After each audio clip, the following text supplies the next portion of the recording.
สวัสดีครับเพื่อนวันนี้ครับผมมาให้เบิ่งน้องเพื่อนเบิ่งบรรยากาศนี่มาใส่มองมื้อนี้เป็นลูกเคยใส่มองมื้อหนึ่งวันมื้อนี้น้องเพื่อนเนาะนี่มาให้เบิ่งน้ำเบิ่ง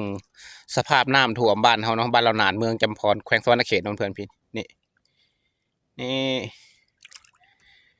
พูดหมู่บ้านผมหมู่บ้านบ่ทันได้ท่วมเนาะบ้านมันสูงเนาะ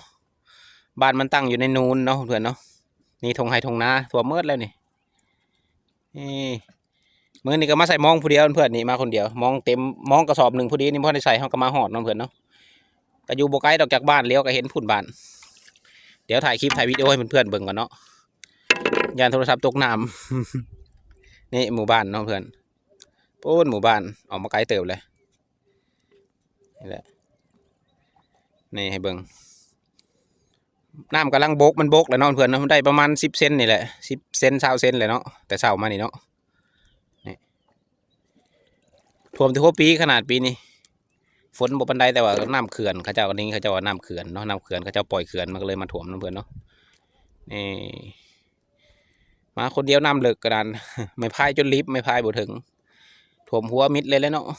นี่เดี๋ยวใส่มองก็เดินเพื่อนเด้อมาใส่มองมือนี้มองเต็มกระสอบนี่